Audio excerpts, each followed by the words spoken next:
Hoje nós vamos colocar dois assuntos ao mesmo tempo para entender também a qual momento e em qual momento se investir em saúde também rende os melhores investimentos. Com isso, Fernanda Simolim está aqui comigo. Bem-vinda. Obrigada pelo convite mais uma vez estar aqui e investir na saúde, que é o nosso maior patrimônio, né, Gard?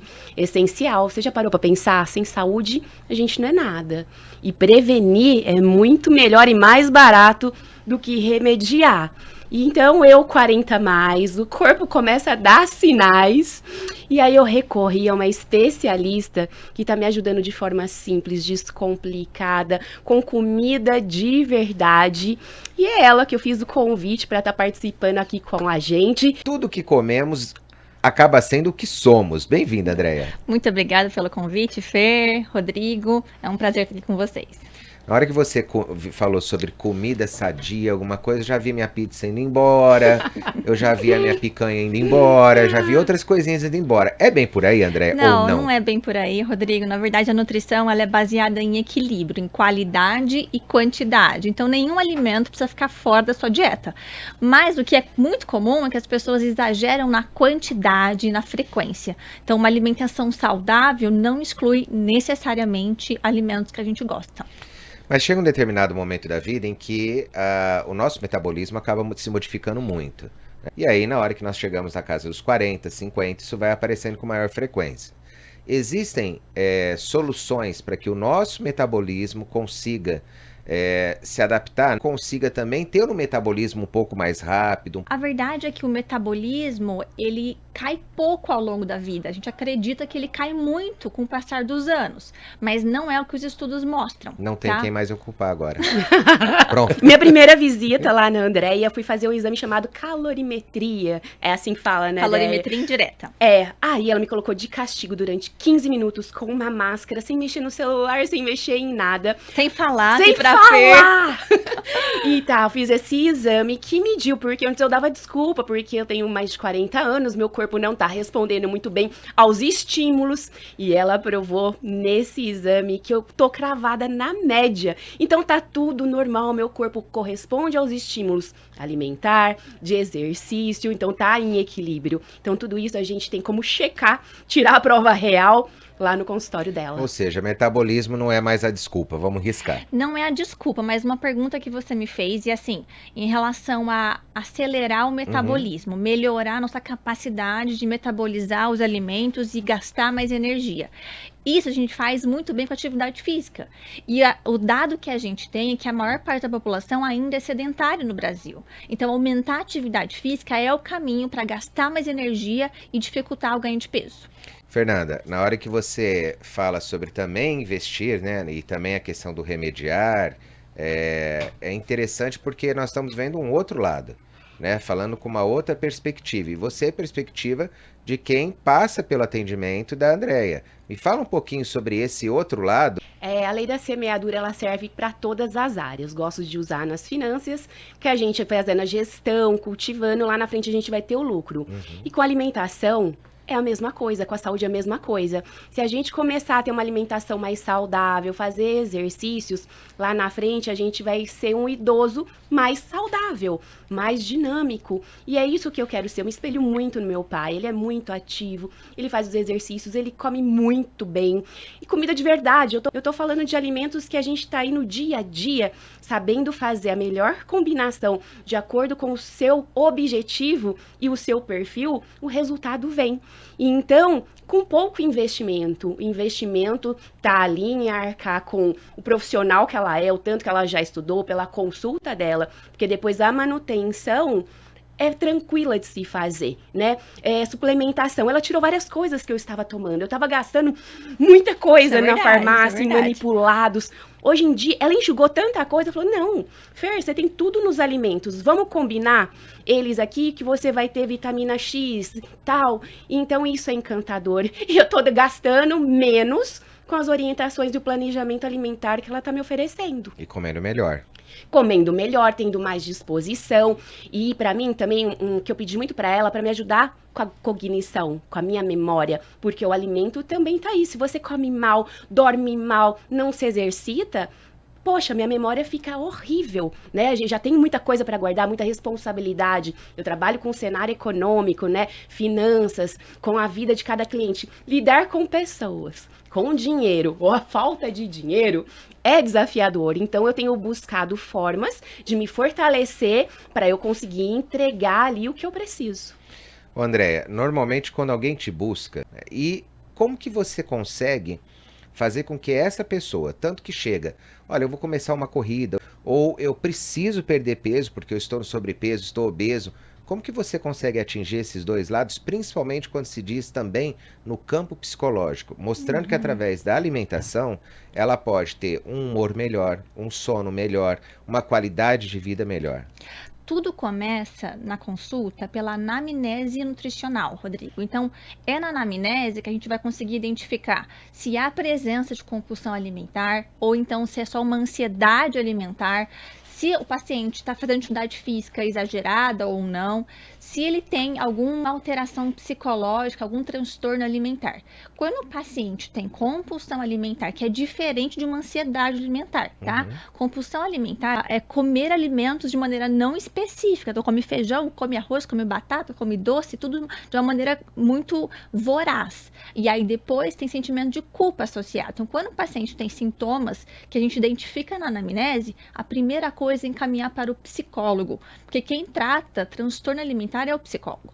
Mas, quando a gente avalia na anamnese nutricional, né, o perfil do paciente, a gente consegue adequar de maneira muito fácil a alimentação para o objetivo que ele deseja. Agora, quem chega no teu consultório, o que você tem mais visto hoje no mercado em Ribeirão Preto, né? O que mais tem te procurado? Quais são os motivos iniciais? Sobrepeso e obesidade, principalmente, e as comorbidades que estão associadas.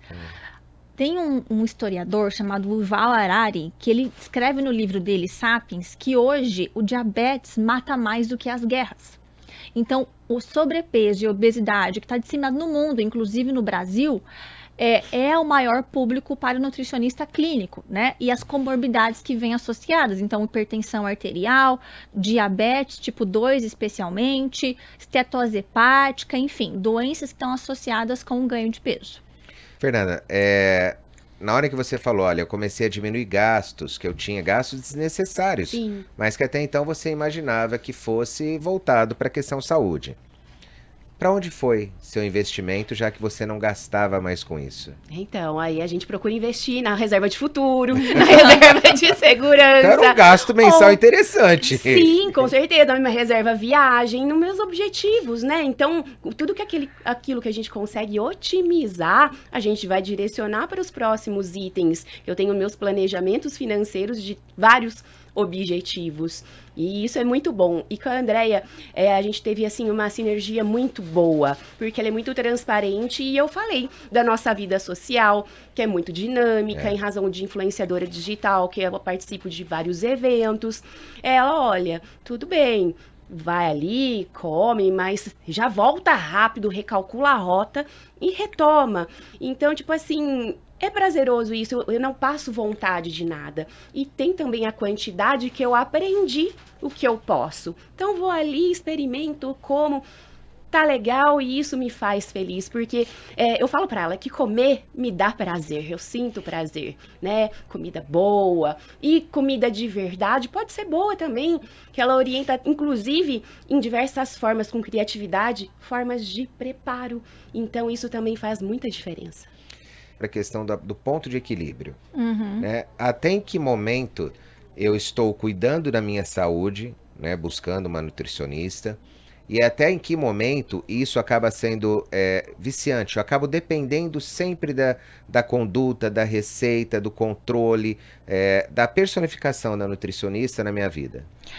Na verdade, Rodrigo, eu sempre falo para meus pacientes que um bom nutricionista é aquele, é igual pai e mãe, que cria para a vida, né? Então, você vai passar comigo, ter algumas consultas, a gente vai conversar bastante em relação aos seus objetivos, em relação à forma como você se alimenta, e aí, com o passar das consultas, chega um momento que a gente tem que dar, não é alta, mas espaçar os encontros. Então, se o paciente vem todo mês comigo, eu falo, olha, volta daqui 3 meses, assim que ele chegou no objetivo dele, obviamente. Então, volta aqui 3 meses pra gente fazer manutenção, porque é muito importante a gente saber também que o reganho de peso é muito frequente nesses pacientes. Então, a obesidade é uma doença crônica, o sobrepeso é uma doença crônica que tem um reganho de peso muito importante. Então, os estudos mostram que se você mantém o peso que você perdeu por 2 anos, a chance de recidiva cai em 50%. Então, o paciente chegou no objetivo comigo, eu peço para ele voltar daqui 3 meses. Está bem, não teve reganho de peso, daqui 6 meses. E assim a gente vai espaçando, de maneira que ele fique independente com as informações que ele foi adquirindo ao longo das consultas. E é interessante só pontuar que esses dias ela falou assim, olha, você já está muito próxima do seu objetivo, logo a gente já cumpre aí, né? Eu falei, mas como assim? E esses dias eu postei que alegria de estar aqui de volta e falaram, você sente alegria e no retorno da Nutri? Eu, sim, porque eu sinto que eu estou cuidada, eu tenho motivação para manter os meus cuidados diários, eu me sinto acolhida, direcionada, porque sozinha, não tô te falando, eu tava tomando várias suplementações aí que não estavam fazendo efeito, resultado, porque eu não sabia a dosagem, a combinação, e ela tá trazendo tudo, e eu já sinto o meu corpo mudar, evoluir, porque com boa alimentação, o shape vem, a boa forma vem. Eu preciso, é lógico, melhorar no exercício. Ela tá no meu pé para eu fazer musculação, para manter ali a massa magra, muscular, né? Só faço pilates 2 vezes na semana. Não é o suficiente ainda. Então, eu tô assim, ó, empatando. Eu não tô perdendo massa magra, então o objetivo é tá buscando. Não é fácil fazer nada sozinho, porque acaba sendo um pouco facilitador o seu trabalho na hora em que nós buscamos a ajuda de um profissional. Com certeza, o acompanhamento, né, especialmente quando ele é um pouco mais próximo, ele faz o paciente se lembrar o porquê que ele está ali, né, relembrar qual é o objetivo dele, né, e quando os retornos são um pouco mais encurtados, não tem tempo de errar, Rodrigo. Então, o paciente ele adere à dieta porque sabe que daqui 15 dias ou 30 dias tem uma avaliação novamente. Então, ele se lembra mais do objetivo dele, o porquê ele está fazendo aquilo, né, e as orientações que foram passadas para ele. Agora, eu vou trazer dois tipos de cenário. Um deles é a pessoa não é acostumada e nunca foi acostumada ao café da manhã. Se ela acaba tomando café da manhã, ela não consegue almoçar, mesmo que pouco. Tem um outro cenário, quando a pessoa permanece muito tempo naquele jejum intermitente. Então, vamos lá. O primeiro cenário, quando o paciente não tem fome pela manhã, quando o processo é de emagrecimento, a gente não precisa forçar aquele paciente a se alimentar, tá? A única ressalva que eu faço para o meu paciente é, se você deixa de comer o café da manhã, mas quando chega o almoço, você come de maneira exagerada, porque chega com muita fome, às vezes faz sentido a gente começar a reintroduzir, né, um café da manhã um pouco mais leve, para a gente evitar essa hiperfagia, esse aumento do consumo alimentar no almoço. Quando o paciente deixa de almoçar para compensar um jantar mais farturoso, o que acontece? A gente tem uma lei na nutrição, que é uma informação nova, chamada crononutrição. Mostra que uma refeição noturna tem um impacto glicêmico diferente do impacto glicêmico ao meio-dia, por exemplo. Então, a gente foi feito para se alimentar de maneira geral durante a presença do sol. Então, quando a gente come em grande quantidade, de maneira inadequada no jantar, a gente tem um impacto glicêmico diferente. Quando não há o controle qualitativo da dieta, a gente faz controle quantitativo. Porque uma dieta que emagrece, Rodrigo, é uma dieta com pouca caloria, com menos caloria. Então, eu posso comer menos calorias, mesmo gastando até num alimento que não é tão bom. Mas se tiver em restrição calórica, eu vou perder peso. O jejum intermitente, então assim, a gente não emagrece mais porque está em jejum, tá? O jejum é uma modalidade de restrição calórica. Eu posso pegar as calorias da minha dieta e fracionar ao longo do dia, que vai manter um volume calórico lá de restrição calórica, eu vou perder peso. Vamos pensar que eu faço o jejum intermitente e depois eu distribuo aquelas calorias, as mesmas calorias de uma refeição fracionada, eu distribuo ao longo do dia. Eu também vou gerar perda de peso. O jejum por si só não faz a gente gastar mais calorias. Tá? Então, é uma estratégia sim, mas é importante dizer que não aumenta o gasto calórico. Não adianta fazer jejum intermitente e na hora que abrir a refeição, na hora que abrir a alimentação, eu consumir alimentos que não são adequados ou em superávit calórico. Ela colocou, inclusive, Rô, isso no meu tratamento, vamos dizer assim, 2 dias na semana eu tô fazendo o jejum. Só que eu tenho que saber o que eu vou comer na noite anterior para eu aguentar ficar todo esse espaço de tempo sem comer nada. Né, pra gente ter os benefícios e o que eu vou comer depois. É isso aí. Quero agradecer a vocês. Hora do Consumidor.